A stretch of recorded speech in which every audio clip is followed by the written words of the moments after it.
gains are up high too, so like don't scream into it for sure.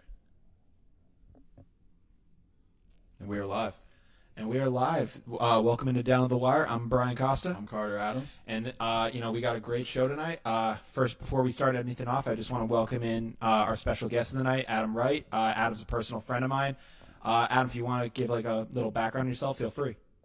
How y'all doing? So I'm Adam Wright. So I'm a buddy of Brian's. We've been buddies for as long as I can remember, to be honest. And this guy, we talk sports all the time. So we go in depth. It's so I'm looking to invest in sort of a career in this kind of field and sort of build up from there. So I figure this could be some place to start. There's no better way to dip your toes in the water. Yeah. Down to the Wire. It's a great show, great environment. We got lots in store. Absolutely. I mean, COVID in the NFL has just been a complete, just mess as of late. NBA finals are starting to wind down. I mean, it looks like LeBron's going to end up walking away with ring number 4, unfortunately. Looks like it, but you never know what's going to happen. I mean, never. It's 3-1 lead. You can never tell.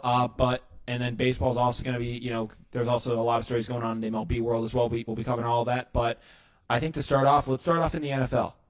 Of course. All right. Lots going on in the NFL. Oh, especially up in New England. I mean, so, the news came out today that New England Patriots defensive back and last year's Defensive Player of the Year, Stephon Gilmore, is now out with COVID-19, that he joins Cam Newton among, the list of guys that, this year are now out with the coronavirus. So, we saw it ripping through the Tennessee Titans locker room. We saw it affecting the Pittsburgh Steelers, and now it looks like it's New England's turn, and it's not looking very good right now. I know it is not a good sign whatsoever.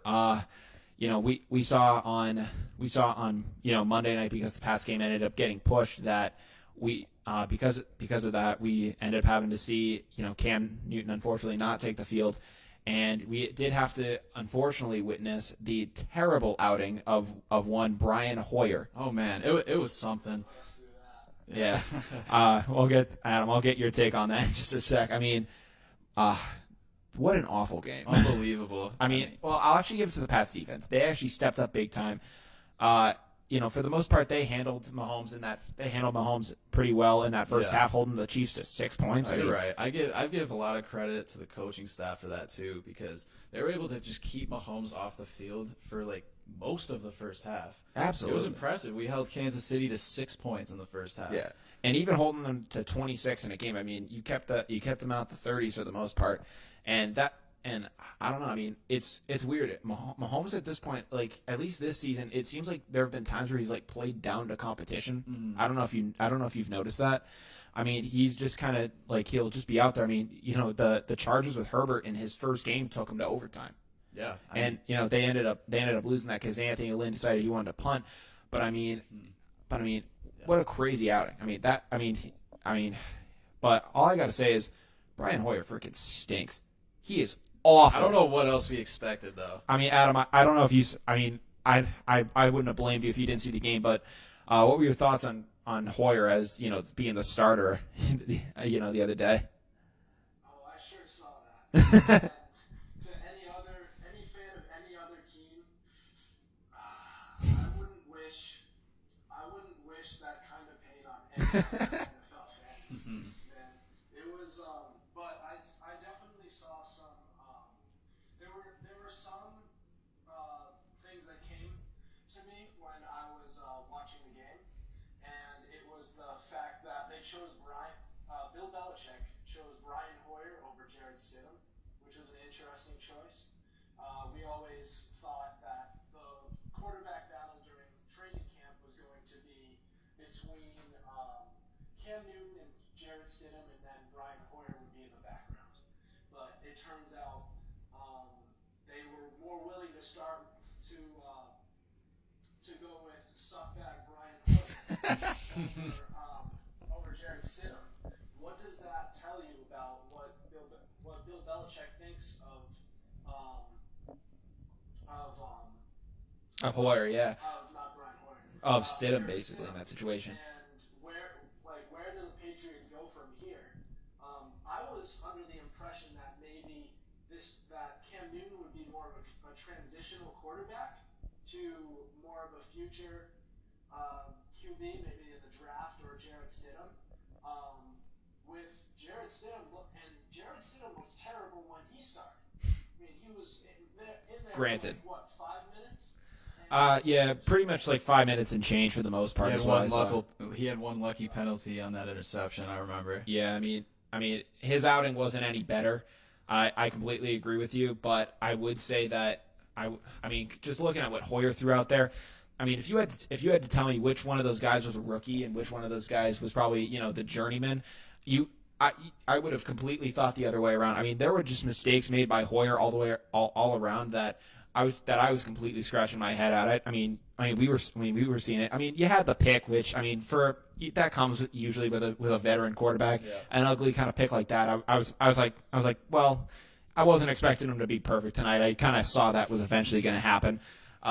Sucks. A pick always sucks, but for the most part, I was seeing, the two plays that really stuck out to me most though. There was the fumble in the second half where basically just hung in the pocket too long, and the defense just ended up getting the best of him, and he just couldn't figure out to get rid of it sooner. But the play that really just summed up the whole thing for me was that play that at the very end of the half where the defensive pressure is coming on and he's trying to roll out of the pocket. I don't know who the hell who he thought he was in that moment, but he's just trying to like pull a Michael Vick and just try to really just like escape that inside pressure. I'm like, dude, you're 34. You've never been that elusive guy ever in your career. What got into you on that play? I can't think of a word to describe my frustration after that play. Yeah. It was ridiculous. And to top it off, I mean, he decided at the end of it, with having no timeouts left, that he's going to call timeout. And I was like, miscommunication there. I mean that's obviously a bad look on Hoyer, but I think that's an even worse look on Belichick. Not even just for the idea of starting him, but I mean Brian Hoyer's been a guy that Belichick has kind of looked at in the system as being like, oh, this guy's my backup. I've always liked Brian Hoyer as like a back in that backup kind of role. Belichick's always seen him as that, and for the most part, Brian Hoyer rarely touched the field, and when he did, it was usually in cleanup time for Brady before he ended up going on his journeyman travels around the league. You see what happens. Bill was probably just like, if we ever need to stick Brian in a game, we can figure out a system where he'll be able to have success. And it was like, nope, you cannot. Yeah, he absolutely proved why he is the backup quarterback. I mean, Bill Belichick was probably just looking at the production that came out of Hoyer and was just like, I put maybe a decade's worth of time into helping you, and that's what you give me. And it's just like you were in the same like freaking film room as Tom Brady, seeing how this offense worked, seeing how we did things up here in New England, like all the little like idiosyncrasies that we put together, and that's what you have to put out on the field. And I'm just like, and Bill was like, I'd rather have Ryan Mallett on the field at this point. It was a joke. Yeah, it was a joke. Absolutely. I don't know how Ryan Mallett?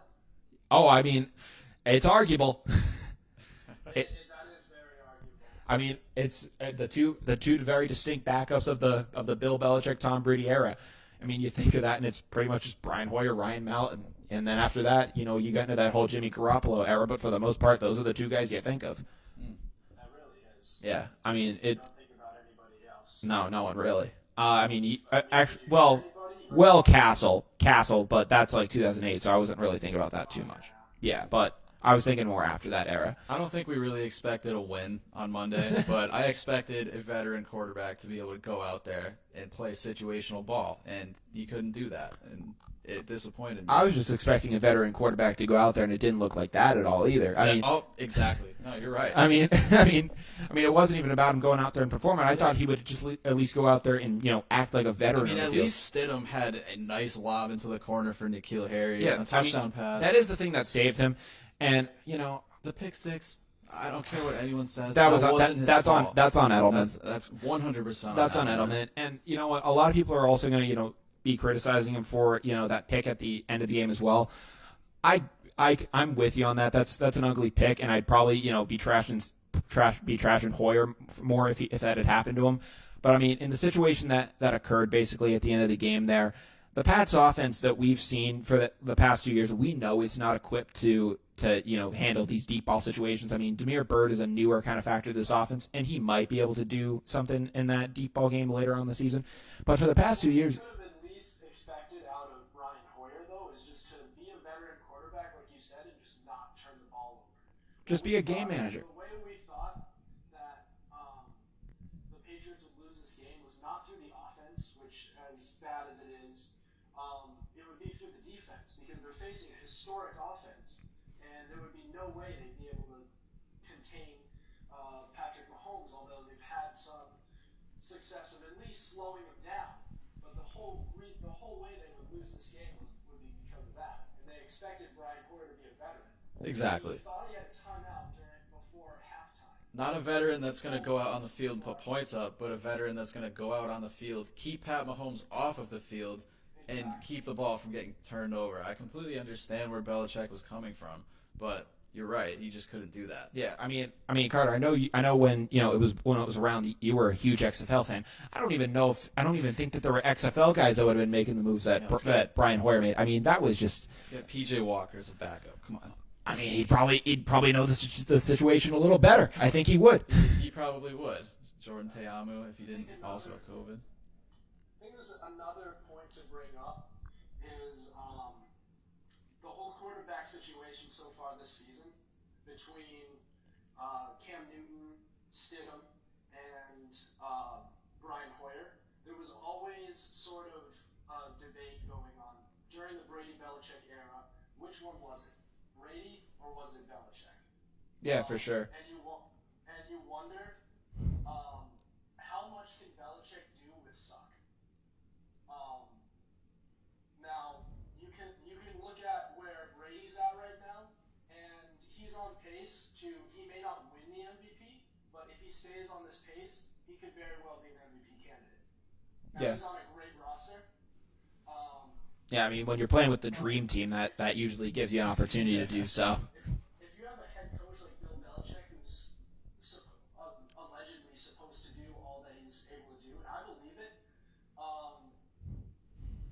is it all Belichick? Is it all Brady? Or is it a little bit of both? I think it was a little bit of both.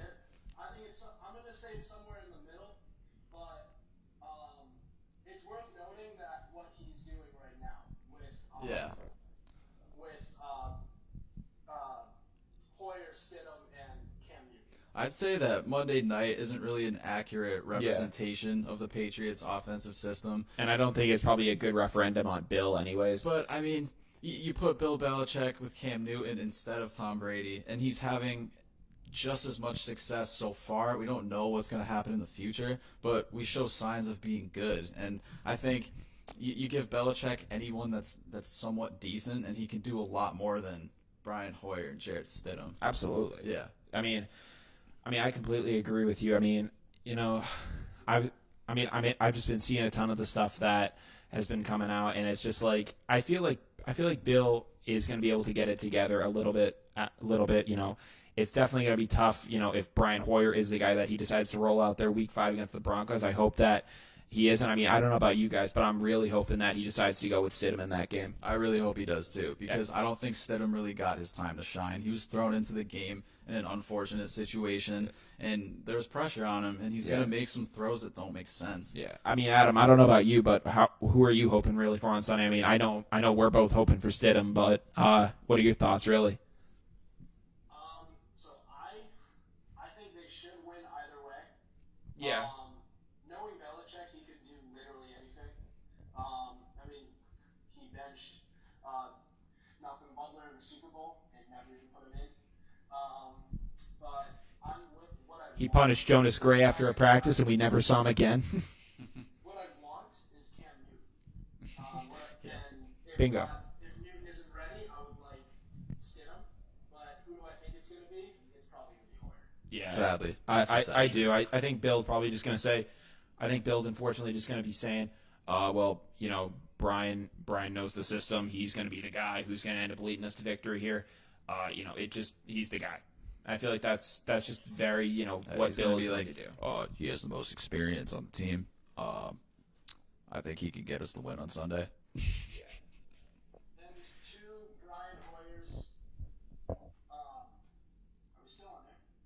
Yeah. Ryan, take his headset off. Yeah, no, we're still on air. I was just refreshing the big screen. I was just gonna bring that up. We just got a comment. What if Belichick throws Edelman in at QB? Oh, I would have. We would have been more successful, I think. Oh, definitely. I mean, I'm just saying. He's proven that he can throw a deep ball. I mean, the other thing too is that you put Edelman in, and he's at least going to know, hey, I'm not a quarterback, or at least I'm, like, hey, I feel like you'd just be in there, and he'd be like, yeah, I'm not going to play hero ball here because if I do anything stupid, I know my place. I'm Yeah. a receiver, but at least I know the situation that's going on. yeah. Somehow I feel like Julian Edelman at this point knows the freaking situations a little better than Brian Hoyer. Yeah. That just says a lot about the guy.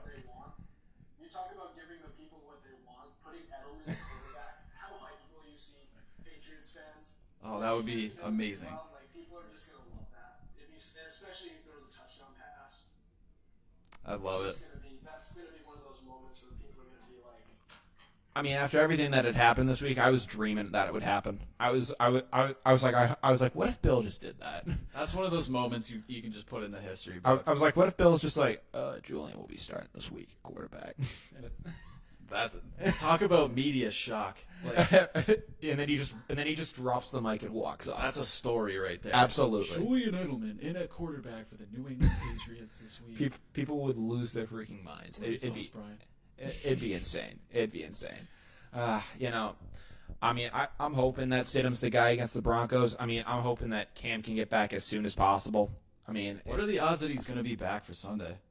I mean, from what I've heard so far, he's asymptomatic, and there is like a thing if you're asymptomatic for a certain number of days, then like you're basically not able to like spread the disease. Mm-hmm. So it's like if he's like they said there's a possibility he could be back for Thursday, right? Thursday, well, we don't have a game on. Practicing. I mean, yeah. If that's possible, then that's the best if possible. there is practice, considering it's still going around the rest of the Yeah, team. I mean, we got Gilly It's locked really now. just the worst case scenario. I mean, it's really just going through the Pats. Like I I mean- never thought it would happen. I mean, for a year for the Patriots to kind of if the season does end up going by the wayside, that what a perfect excuse for them to be like, yeah, all of our guys were freaking sick. Most of our team opted out, and the guys who didn't, unfortunately had to get quarantined. So, what is for all the seasons for Pats fans and the Patriots in general to have an excuse about their team not performing up to the common standard? What a freaking year! No, you're right. I completely agree. This is the year of excuses. Well, Cam Newton didn't play week 3. He didn't play week 4. Exactly. Well, he played week 3. My bad. Yeah. But Some news around the league, around the NFL, other than the Patriots. I don't know if either of you guys saw this news, but did you guys see the fight that took place between Jalen Ramsay and Golden Tate after? I didn't see it, but I heard about it, and I know why it happened too. Yeah, Adam, did you hear all the inside stuff behind it? All the inside stuff. Yeah. And I've been saying it for years. Jalen Ramsey's he's an asshole. No, I agree. Yeah. Hey, we're not on the radio. Who Yeah, cares? true. That's true. And he time and time again keeps on proving me right. I swear to God, that guy is a douchebag. I'm completely with you. I hate Jalen Ramsey. Yeah, I mean he really does suck. I mean I'm not a big Ramsey. I mean I don't really know anyone who can say I'm a big Ramsey fan. I mean, but for anyone who doesn't know, basically, Jalen Ramsey has 2 kids with Golden Tate's sister, and I think last summer or something he left her while pregnant, and basically she's on her own at this point. And the two were matched up against each other on Sunday, and during the game, Ramsey decided to pile drive Tate into the ground, and afterwards they locked eyes with each other, and it was just on. And apparently, even after the big brawl on the field, apparently Ramsey went outside the Giants locker room and was waiting for round 2. And I'm like, dude, you just suck, dude. He was in the wrong, man. I don't care what anyone says. He was in the wrong in that situation. Oh He my should God. not have been initiating that fight. Oh my god! I mean, the guy is just. I just don't know what is wrong with this guy. I mean, Isn't there? I'm not the sure guy's a if it's clown. true or not, I just heard about this, but didn't he? No, this might be during his college days. Didn't he DM like his the wide receivers who was facing? He would DM their girls right before. I wouldn't put him past the guy. I was literally about to say the exact same thing. I wouldn't put it past him whatsoever. I mean, none of this surprises me. You could put out any story about that would make Jalen Ramsay look bad, and at this point, with his track record, I believe it. He's never been the classiest guy. You look at his track record. Jalen Ramsay and class have never been in the same. Right now, I'm sure he feels more on top of the world than he ever has. He just got that big extension. Of course, he's gonna want to go fight his baby mama's brother. Like, why not? Oh yeah, I mean, what does he got to lose? Yeah, literally absolutely nothing. He's got $54 million or $154 million. Richer. Yeah. Yeah. So I mean, you want to talk about drama in the NFL? That's some of the biggest drama that I ever saw. That's reality TV. Barstool Sports put out a tweet about it, and it was just this guy who tweeted the entire thread about it, and it was just like it was like Jalen Ramsay and Golden Tate are fighting in the middle of the field. Jalen Ramsay's waiting outside the Giants' locker room. Jalen Ramsay had a child with Golden Tate's sister and left her, and Barstool was like, this story gets crazier by the tweet. It does. It was like, oh my God, what now? There's just more and more information you needed to know, and once you know all of it, it's ridiculous. Yeah, besides the Jalen Ramsay story, another big story that came out was the firing of Bill O'Brien. I mean, another member of the Bill Belichick tree just can't stick on in the coaching field. I mean, Matt Patricia, I think he's probably one of the few guys that are still left on. I mean, Bill O'Brien was the offensive coordinator up here. He went down to Houston. He tried to do in Houston what Bill's done up here, where you're the coach and the GM at the same time. And for a while, he was leading the team to somewhat decent success, but I mean, it just completely fell apart. He made some terrible moves this offseason. I mean, the trade of DeAndre Hopkins for a 4th-round pick. From what I'm aware, has David Johnson at least been decent? I haven't been paying attention. Yeah. Well, I'm pretty sure the Texans are still winless. So. Yeah. Well, so that'll probably just figure out. I think firing O'Brien was definitely the right move, but they should have done it before he made all those offseason changes. Yeah. It is tough though. I think that firing a guy at 0-4 during this year of all years is probably a difficult take to make, especially since Adam Gase of all people still has a job in New York. Mm-hmm. And also, I mean, the Texans had a really hard schedule this week. No, you're right. I mean, they had the Chiefs, they had Baltimore. I forget who they had in the third game, but they had the Vikings in Week 4. And so, I mean, the possibility of 0-4 wasn't off the table, and it's just unfortunate that all that stuff had to fall into place. Yeah, at least give the guy a shot to prove his new team. Yeah, I would probably said keep him on a little longer, and right. If they end up losing to a mediocre to bad team, I would say this has got to end. Adam, what are your thoughts? The trade, I mean, that kind of tells almost most of the story, really. I mean, everybody loves the running back in fantasy football, but when it comes to real life, the wide receiver is more valuable than the running back. Exactly. 100%. They give the franchise quarterback the top target, and there was very few players better than DeAndre Hopkins, and even for a running back like David Johnson, he hasn't been the David Johnson that we know since 2016, 4 years ago. That's kind of how I felt about it too. He's a big name, but he's injury prone, like you said. A wide receiver is so much more valuable just because they don't get injured as much. Yeah, I mean, and even when they do, they have a higher possibility of coming back. What's up? And they become more run-oriented, and you have Deshaun Watson sitting here on his new contract extension too. And I don't know what the heck got into him by signing that thing. Exactly. I mean, I have no clue. Especially after seeing the way that Bill O'Brien was leading that team, and he's like, you know what? I like what's going on here. I'm just like, dude.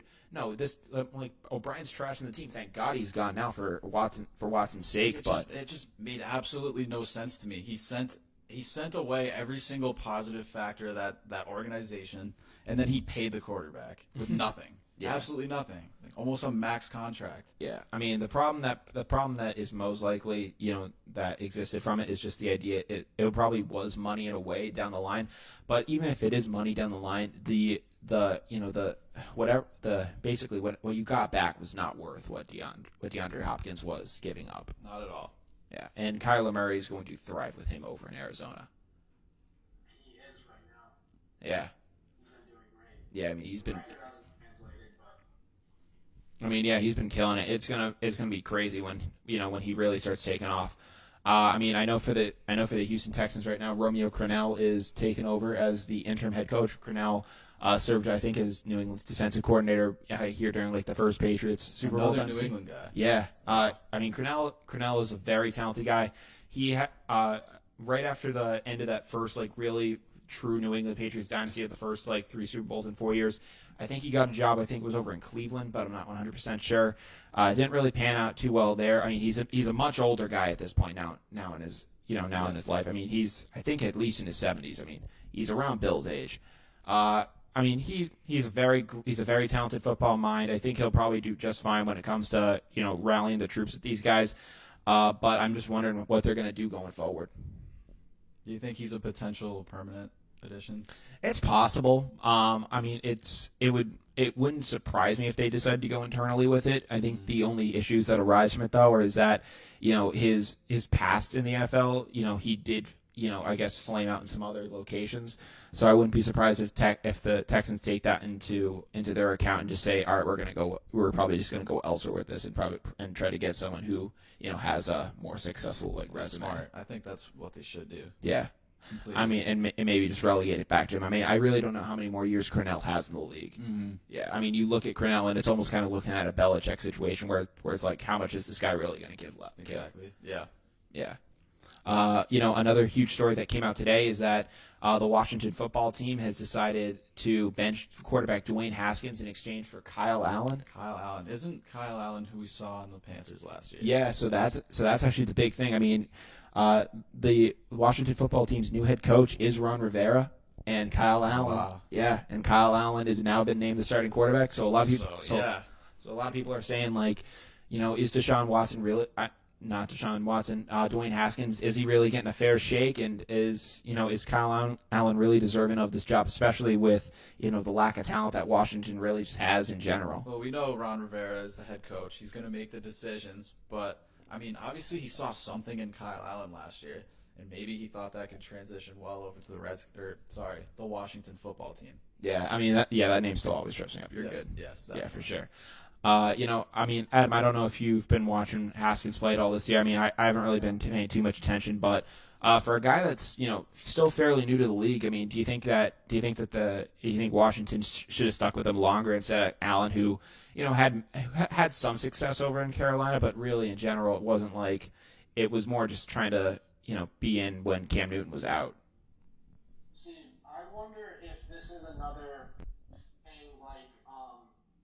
situation like what was going down in Arizona, where they drafted who's that kid they drafted? Rosen. Josh Rosen, yeah. In the first round.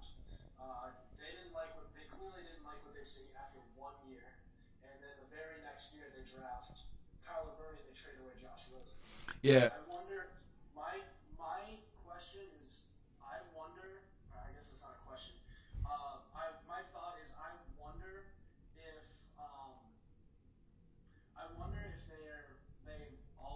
there's something that Ron Rivera doesn't like in Dwayne Haskins, and this is turning into more of a bridge year. I wonder what their record is. Are they 1-3? I know they won week 1, but I'm not sure what they're. Yeah, I'm not 100% on it. Yeah, Carter, if you want to look that up, then. Yeah, definitely. Does this turn into tank for Trevor? That's what I'm looking. Oh, man. I mean, I would say it's well within the realm of possibility if they're trying to say, hey, we really want to start this franchise over with a great talent. I mean, and Trevor Lawrence is that guy. I'd say it's possible if they wanted to go that route, but I'm trying to think. But no, to your point, I mean, the situation with Arizona in comparison to the one going on in Washington is actually very similar. I mean, with the whole Arizona situation, I mean, you had the regime that drafted Josh Rosen, and literally the very next year they were all fired, and they brought in Cliff Kingsbury, and Kingsbury basically said, "Hey, I'm starting my new regime here. I want my guys, and the guy I want is sitting there at the number 1 pick, and I'm going to draft him. And I don't care what we had planned previously." It's a very similar situation. I think that they could do that. They could do that with a Kyle Allen, and if they did decide that they wanted to go the Trevor Lawrence route, I could completely see it. Well, right now, the whole tank for Trevor situation for Washington is not looking too good because the Giants are 0-4. They're 1-3. And so are the Jets, are 0-4 as well. They're going to have to keep losing if they want to actually tank for Trevor because I think it's pretty safe to say that guy's going first overall. Oh, I mean, without question. I mean, it's not even a debate at this point. It's literally the Joe Burrow situation at this point. But it also depends on what those teams' needs are.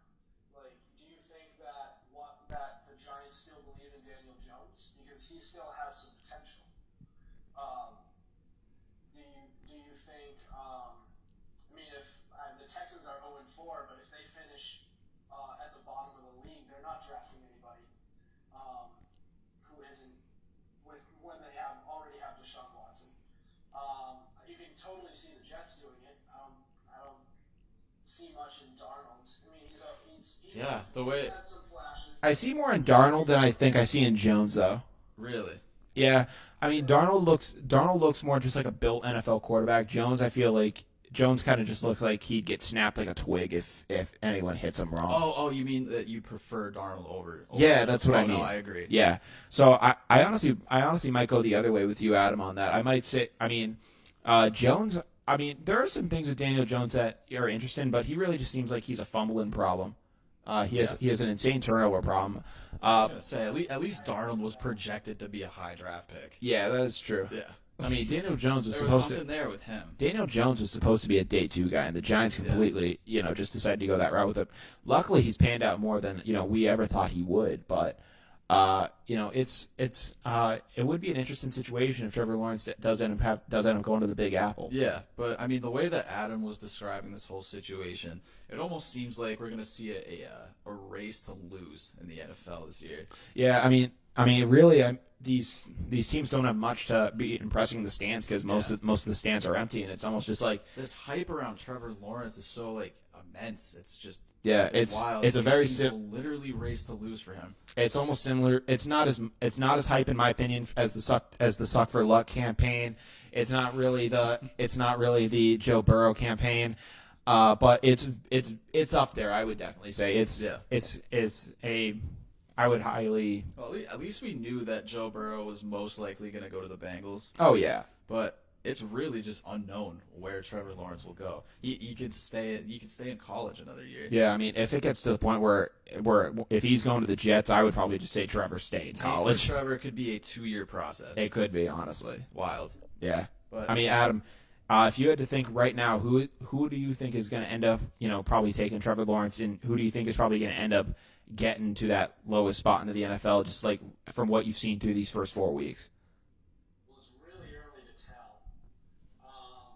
I'd have to take another look at the standings, but just from like what you've seen so far, like from like just almost like popularity wise, or almost kind of just like what you've been hearing like just like basically like in the mainstream. Like we know the Jets have been terrible and have like no talent. I mean, the Jets are. I mean, this was a story I was going to talk about later, but Sam Darnold's out with that shoulder injury because he went down. I think you saw the clip. He went down really hard in that Thursday night game, I think it was. So Joe Flacco's going to be getting the start for them. So that's going to be another L on the board. Yeah. I'm probably going to say it might be the Jets. They may not win a game this year. Yeah, I mean, it looks like it. Very real. They could win a couple games by luck or just another team not showing up, but I mean, they could end up 0-16, and next thing you know, it's Trevor Lawrence, baby.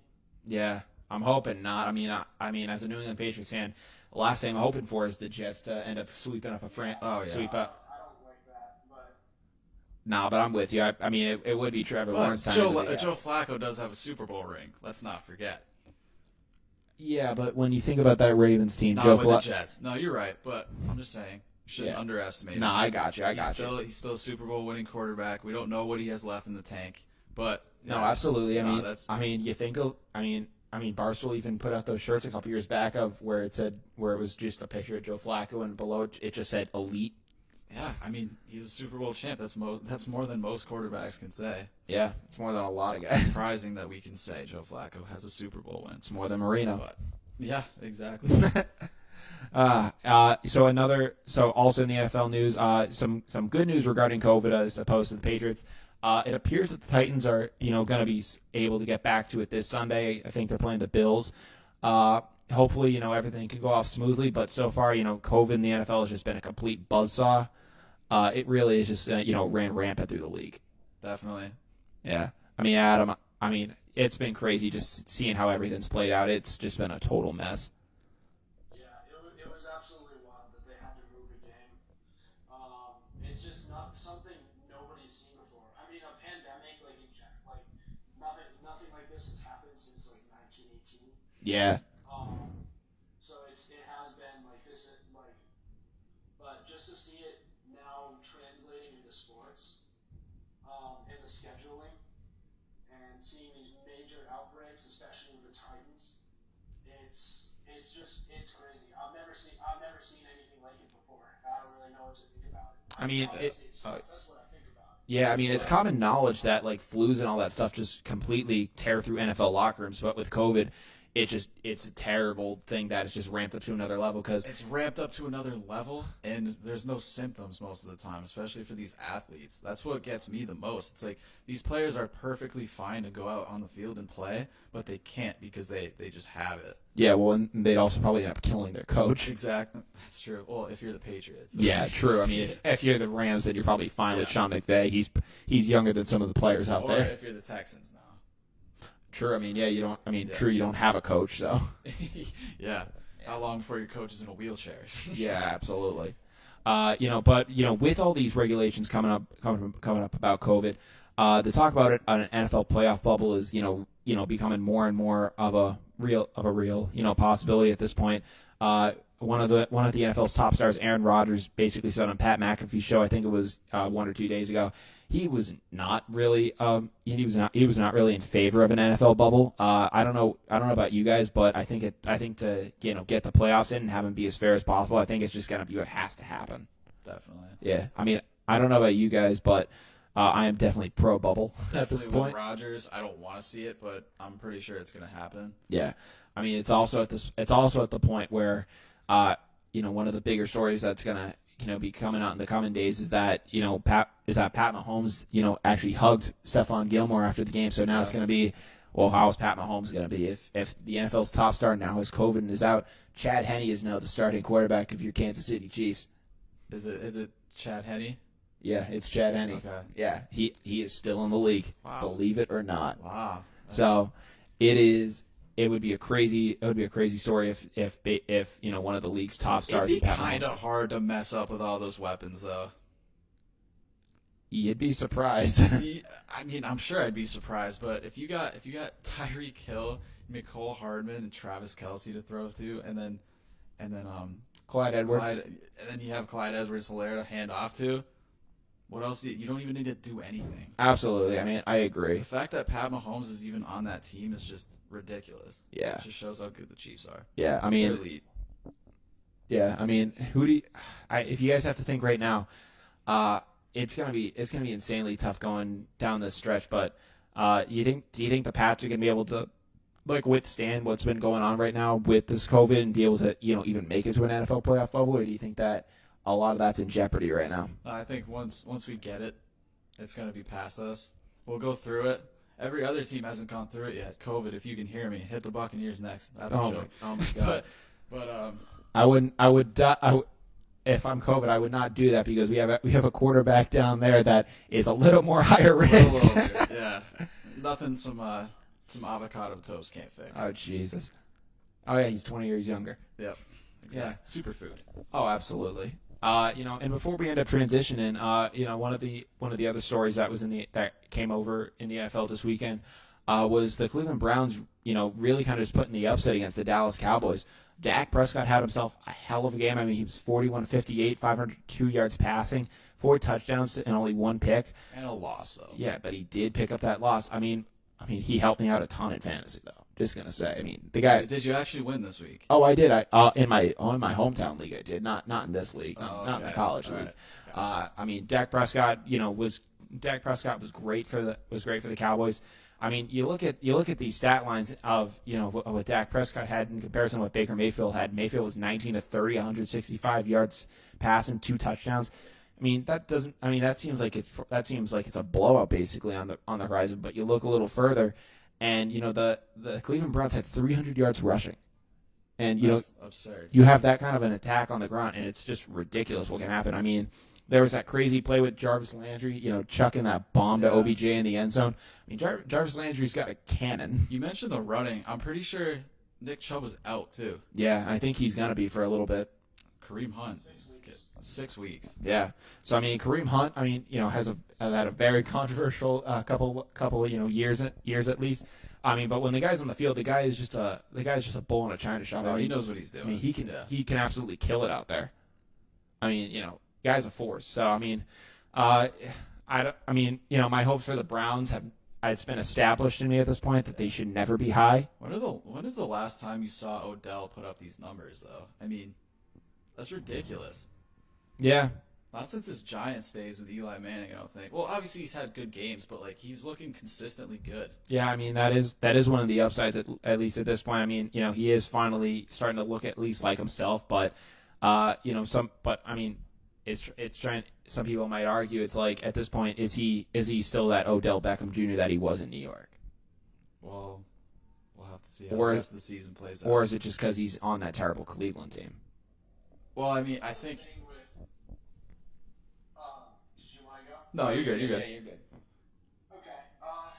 So another thing with the Cowboys is their offense looks amazing so far this year, but they're looking like their salary it's gonna hit its cap, and especially since they still have to pay Dak Prescott, and that defense looks atrocious. Yeah. So you wonder how are they going to be able to pay Dak Prescott and still invest in the defense? Yeah. They're going to have to do it through the draft. Oh no, it is a double-edged sword, and if they can't build through that draft, then they're going to be screwed. I said it during the draft. You can't be drafting a guy like CeeDee Lamb in the first round if you're the Cowboys. Nah, you can't. That was an absolute waste of a pick. They don't need him. I mean, the guy's great and all, but I mean, you have Amari Cooper already. I mean, I get Michael Gallup too. Yeah, I mean, at this point, Use your guys. I mean, I get it. You're trying to make Dak Prescott happy, but if you want him to be signing that contract, I mean, yeah, that might get him to sign the contract, but you also need him to. But I mean, you had a pretty decently low first-round pick this year, and you could have had a chance to really get a solid guy on the defensive side of the ball, and you completely whiffed at it. Yeah. So. My question is, where do you guys see the Cowboys going from here on out? Because they are in a difficult, sort of complicated situation with money and having to, and still needing defense, but they have to pay their quarterback as well. Yeah. So my question is, what do you think they're going to do with that? So I thought you were about to say that they're in a difficult division, and I was about to administer a drug test to you, Adam. I was like, Adam, they're in the NFC least. I mean, Say something like that, I give you permission to never. I'll hang up this Zoom call on you immediately. Yeah. So, but don't worry. No, so I do agree. They are in a very difficult position. It definitely is just a double-edged sword, and I can't imagine being an NFL GM or being in Jerry Jones' situation. That's why I'm glad that I don't have a job like that at this point in my life. Yeah. But I mean, Jerry Jones has been able to figure out in the past. I think that he'll be able to figure something out. I mean, you got to hope that he can get Dak signed to some sort of contract though, because if not, this franchise is really going to take a turn. That's the issue. I mean, Dak wants money, and he's shown that. Yeah. But they don't have that money. I don't think he's willing to take any sort of a hometown discount This whatsoever. almost seemed like it should have been a go big or go home year for the Cowboys, and it's not starting like that. Yeah, I mean, you got to throw everything out there, because after this year, you're screwed. I mean, they're 1-3 at this point, and Mike McCarthy's not looking solid as that head coaching coaching job. But I expected this. Yeah. It's the Cowboys. And honestly, if the Cowboys aren't doing well, fine by me. I know Stephen A. will have a field day with it. Oh, absolutely. Oh, he sure did. Oh, he already has. You're right. Yeah. I mean, it's an absolute craziness out there. Yep. I think I think that pretty much covers everything we have in the NFL so far. It is 8 p.m. right now, but because the show started later, we're just going to go a little later on the show. In the end of the hour. But I think that's pretty much all we have in the NFL so far. Let's take a quick second, read through some comments if we have it. Yeah, for sure. Before we end up leaving the NFL subject. How do we feel about Damien Harris? Yeah, so Damien Harris, the new Patriots running back, I'll give it to him. He had himself a solid game. I think that the Patriots can definitely build with him. I mean, for all the lack of wide receiver depth that the Patriots have, they're completely loaded at running back. I mean, they have at least 5 solid guys that they can give the ball to. It just is really unfortunate that they can't spread it over the field though. Yeah, you're right. Yeah, that is one of the big downsides. Yeah, I mean, like you got guys like White and all those guys. His addition can't hurt at all. But even last week, we saw White getting some passes like he was literally a receiver, like he was lining up in the slot in motion. And I like to see that because you don't absolutely need James White to be a running back with that stacked backfield. Yeah, I do agree with you, but it is unfortunate though that for all the running back depth we do have, our wide receiver core is just so dry. Yeah, it's improving, I'd say. I guess. I mean, Edelman. I feel like these guys just needed to establish themselves in some sort of way. Yeah, it's working, it's happening, but you're right. For the most part, it's the weak point in the offense. Yeah, absolutely. But Adam, what do you? It seems like what Bill Belichick has been doing over the years is he's been trying to transition more into a run-oriented offense. I mean, it kind of had me in the last couple of years of the Brady Belichick era scratching my head that they were kind of transitioning into this because I was like, wait, this isn't Tom Brady's play style. Then they signed Cam Newton. It's a little more of Tom Brady's play style than you think. I mean, more having like the moving pocket, I would say, is less of Brady's play style. But I mean, if you can have a strong run game, that I think that definitely complements at least the later stages of Tom Brady is what I would think. Mm-hmm. But yeah, I think Adam's right. I mean, you look at Brady's career, and he's almost always had solid receiving options to throw to. Yeah, but that hasn't always been the case with the running. At least give him 1 or 2 things that you can throw to besides the guy out of the backfield, and he can make something of it. Yeah, exactly. I mean, he was able to turn Kendall Tompkins into a stud. Yeah, in 2013. Yeah. So I mean, you give him at least guys who can at least go out there and do something, and Brady can usually get the most out of it. But you throw these bums out on the field, and you're not going to get anything. Mm-hmm. Yeah, sure. But who do you think would fit better in this offense, Tom Brady or Lamar Jackson? Oh, I mean, and in this current offense, I mean, you look at a Cam Newton or a Lamar Jackson, you would definitely think that they fit better just with the way it's oriented. I agree with you there, but I would say that. As Brady was probably getting older, the idea of stretching the ball down the field like they did in the past is probably just becoming less and less popular. Yeah, exactly. That's a fair point. Yeah, it's kind of a weird middle ground that I've just had to almost accept at this point. That Bill kind of just wanted to almost go the way that he thought would be able to benefit this team the most. Do I agree that the ball should have been taken out of Brady's hands as much as it was? No, but I think that, even in 2019 when, the pass offense, passing wise, you look at that Super Bowl, it kind of, the AFC Championship game against the Chiefs was really kind of the last, kind of moments of seeing, a really, formative Patriots, passing offense, I would say. Yeah. And ever since then, it's basically just been very run heavy, and that's really just kind of been this whole situation up there. You wonder if, with how Tom Brady is doing in the early parts. Now it's early. In the early parts of the season with Tampa Bay, you wonder if maybe he just needed the targets. I mean, later on in the year in his career with the Patriots, they didn't really have. Ever since they traded away Cooks after his MVP campaign in 2017, even in 2018, he wasn't putting up statistically Tom Brady like numbers. So I wonder if maybe it wasn't old age, but it was, it's part of the equation. But I wonder if old age didn't have as much to do with it, and more the personnel.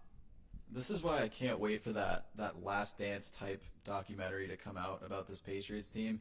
Absolutely. We'll definitely find out what was going on in that front office, because I don't think it was nothing. I think there had to have been some drama within the New England Patriots, because you're right, Brady definitely did not have those receiving options, and it almost seemed like last year Belichick started moving on before Brady was actually done in New England. Absolutely. The thing about a Latvian style Patriots documentary too is that it's going to be twice as long as the Michael Jordan one. Oh yeah, and it's probably going to be twice as better too. Oh, I completely agree. Especially as Patriots fans. Oh, Yeah. for sure. But really, I think that's, for the most part, that's pretty much just everything that's been going on in the NFL right now. Yeah. I mean, the whole NFL world's been, just completely insane Crazy. so far. Yeah. We have a couple things over in the NBA and MLB that we'll cover real quick. In the NBA right now, we got the NBA Finals. It looks like it's pretty much just over at this point. I would say. I would say. I mean, Adam, do you think it is? It's over. You think it's a wrap? I do too. It's LeBron James and Anthony Davis versus what it looks like the second coming of the Bridgie Celtics during the mid-2010s. It was, I like Jimmy Butler. I like him better as a number 2 option. Bam Adebayo and Tyler Hero are up and coming, but they're early. The Heat, they're a nice story. But number 1, they're no match for the Lakers, and number 2, you can make a case that if they weren't in the NFL bubble NBA bubble with the support of having neutral stadiums with no real home court advantage, they may not even be in the finals. No, you're right. They may very well be more like the Bucks or the Celtics or Mm. the Raptors. Yeah, because that home court advantage really can make or break a team. But as much as I don't want to agree with you guys about this NBA Finals being completely over, I feel like I have to in a way. The Heat looked like they really wanted it bad last night. They played the Lakers very well. But for the most part, LeBron and AD just put the nail in that coffin. And I think that kind of sucked the life out of guys like Jimmy Butler and Tyler Hero. Yeah, I mean, it's just unfortunately too little too late. I mean, Adam kind of threw out the term Bridgie Celtics. And I mean, there are just a lot of those guys on the Miami Heat and even the LA Lakers that are former Celtics. I mean, you think of Rajon Rondo, who's going to have 2 rings at this point, 12 years apart. You think of Jay Crowder down there in Miami. You think of Kelly Olynyk. Even Danny Green in a way. Yeah, a little bit. Yeah, I mean, I don't really think of Danny Green too much at this point as a Celtics guy, but you think of these guys, and it is very reminiscent of some of these older Celtics teams. Oh, you're talking about the Celtics. My bad. Oh yeah, that's what I meant. I was talking about just the veteran presence on both teams even. Oh, and that too. I mean, that's just been a really big defining factor this finals. I mean, Tyler Hero has really kind of just been the big contrast against all of the huge veteran presence that's been, just completely defining this NBA Finals. I mean, you have all these older guys. You have the Rondos of the world. You have the Danny Greens. You have even though he isn't playing, you got the Udonis Haslem of Miami, who's been on the team since 2003. Has been on that team for 17 years. Has won all those chips with them. Is highly respected in that organization. And then you got this 20-year-old kid just going out there scoring buckets, and it's just a crazy comparison of just like the veteran age versus this rook who's really just coming in, trying to prove his worth. LeBron is running the Lakers like it's a business right now. Absolutely. It's so impressive. I mean, it looks like he's giving assignments to his players, and he's pulling the weight when he absolutely has to. But if not, he's dishing the ball to AD. He's letting Danny Green shoot his shots. He's letting Rondo dish the ball out. Even Dwight Howard. Oh yeah, I mean, and that's another veteran. Dwight Howard, exactly. Yeah, I mean, and it's apparent at this point that I think LeBron James will be the Finals MVP without question. I don't think Anthony Davis will be getting it. I think it will be LeBron James. Yeah, no, I can see that. Just the way he's able to run that team, that court, it's amazing.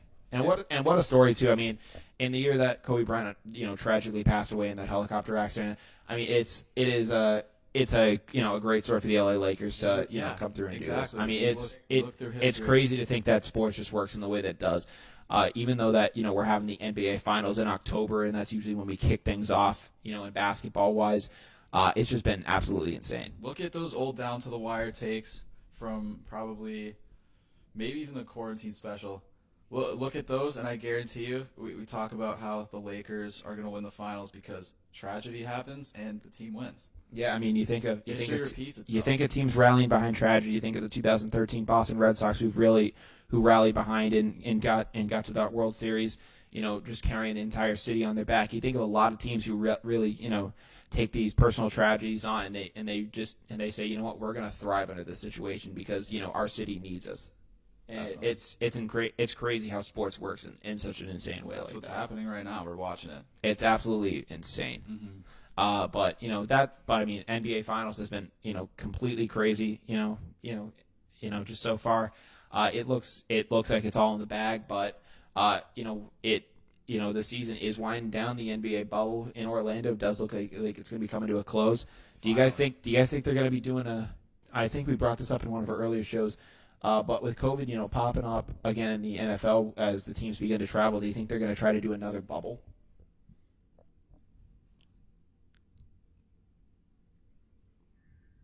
Adam? Yeah, I'm gonna. You're a pro bubble? That's a tough one.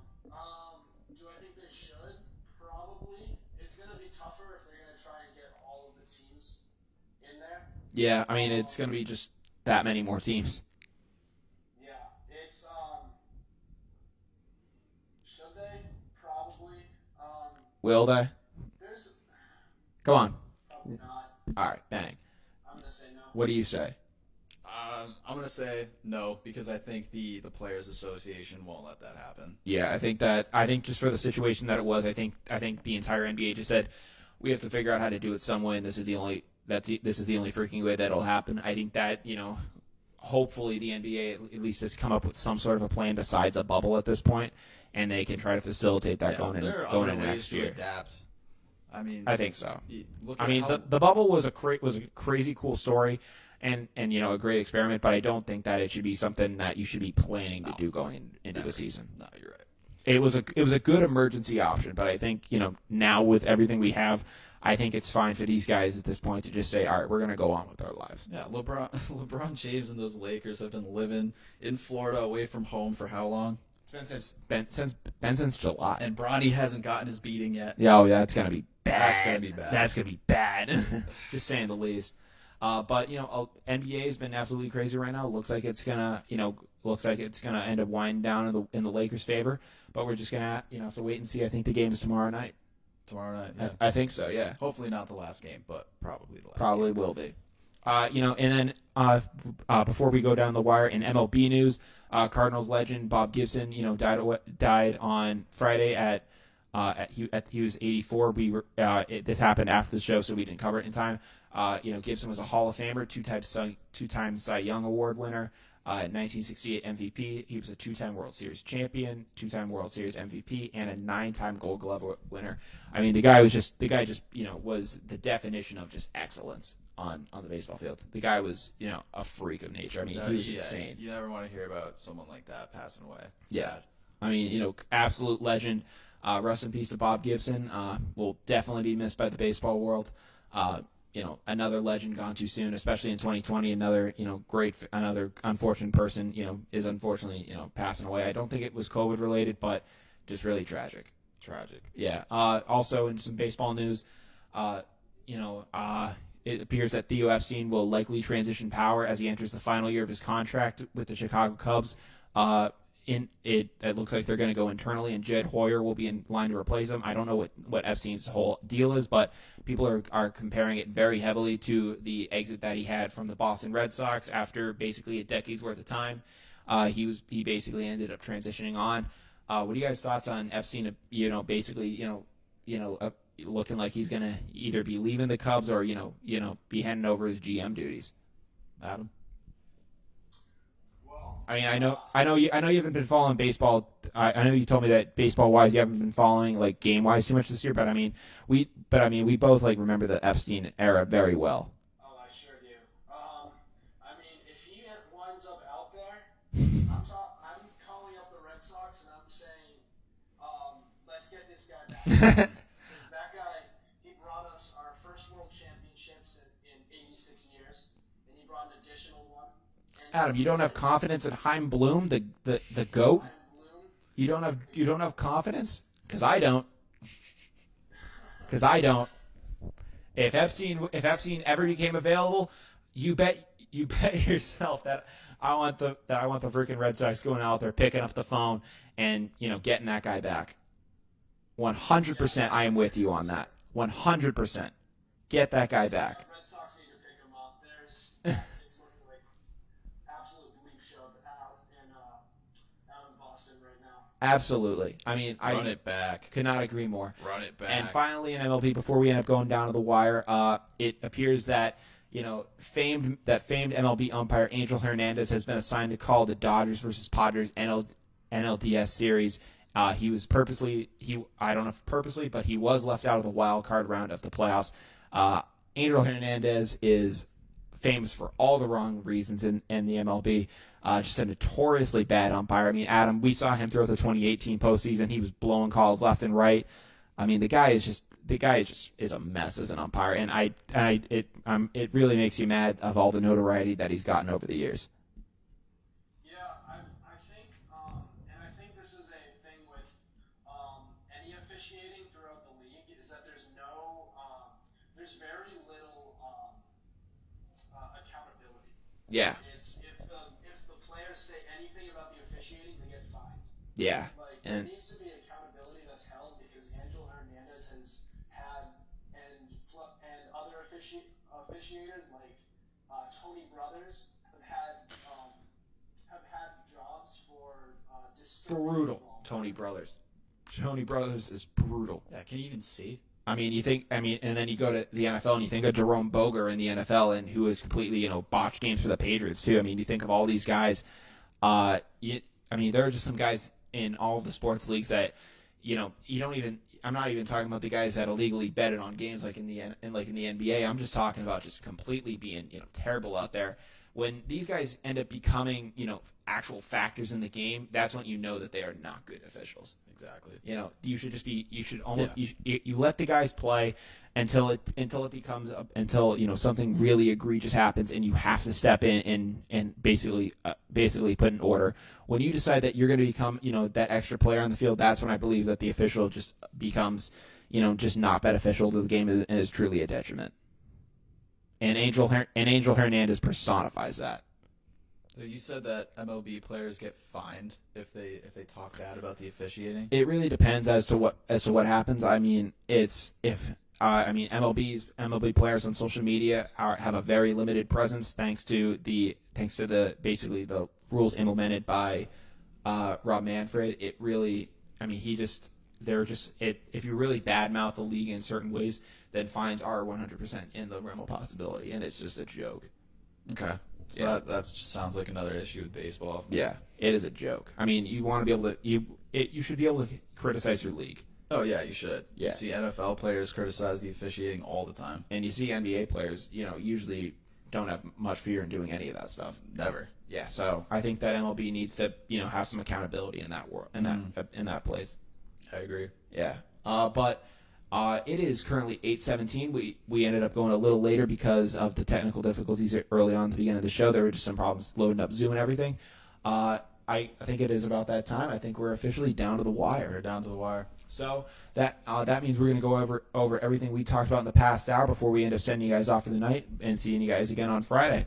In the NFL, we started off with Stephon Gilmore, who now has COVID. He's joined Cam Newton as two New England Patriots players who have now come down with the disease. I believe there's a practice squad player as well who is being put on the COVID IR, but there's really nothing specific about that right now. The Pats rolled out basically just a dead body in Brian Hoyer and just hoped for the best. Nothing good came of it. Jarrett Stidham came in late, had some struggles as well, but we all kind of came to the consensus that we would like to see him take over the reins in Week 5 against the Broncos.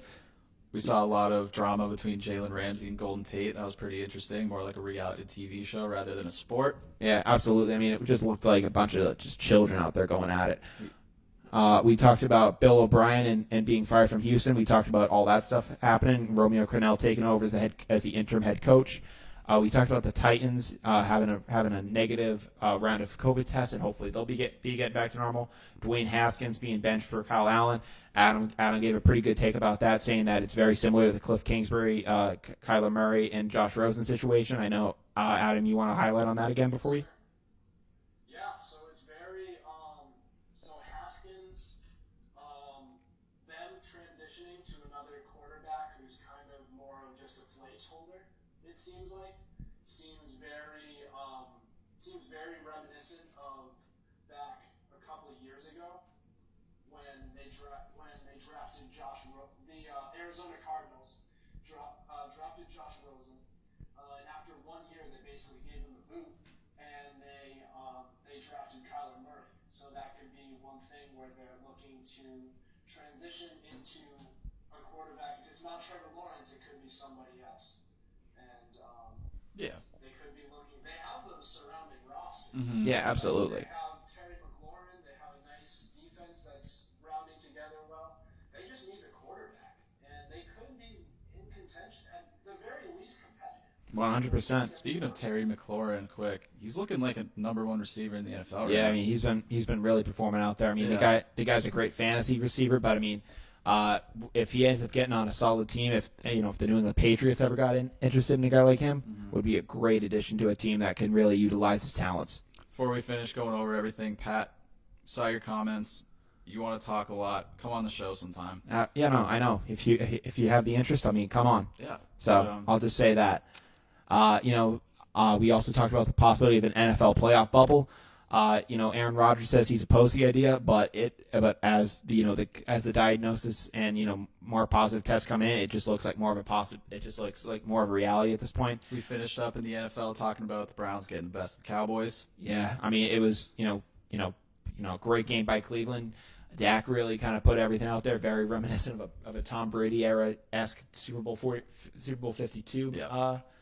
Performance, but you just can't get it done when the rest of your team doesn't show up like that. We talked in NBA. We talked about the finals, essentially being over at this point. Lakers are a game away from taking home the title, and LeBron getting ring number 4. And after this, it's looking like we're not going to have much NBA news until free agency starts. Honestly, So enjoy it. maybe the draft, but we'll have to wait and see Maybe on that. the draft, yeah. Yeah, that'll actually probably be interesting. We'll be able to talk about LaMelo Ball when that comes up. Oh, wow. I can't wait for that. Yeah, that'll be something. Never thought I'd see the day. I know. That'll be something to talk about. In the MLB, we talked about the unfortunate passing of Cardinals legend Bob Gibson. We talked about the possibility of Theo Epstein possibly returning to the Red Sox if everything was to work out. And we ended with Angel Hernandez, the bum that is, being assigned to work the Dodgers-Padres series in the NLDS. This has been a crazy hour. Adam, we thank you so much for coming on the show. It was Thank great. you, Adam. It was Great great. talking It was with great you. to have you. It's always great to have a guest on the show. If you guys or anyone ever want to be a guest on the show and have something awesome that you want to talk about, feel free, DM me or send a DM at down.to-the-wire on Instagram. This will be on Instagram a little bit later, but from Down to the Wire, I'm Brian Costa, I'm Carter Adams. and I'm Adam Wright. and we hope you guys have a great night. We'll see you guys on Friday. Take care, everyone. Thank you all for listening. We appreciate the support.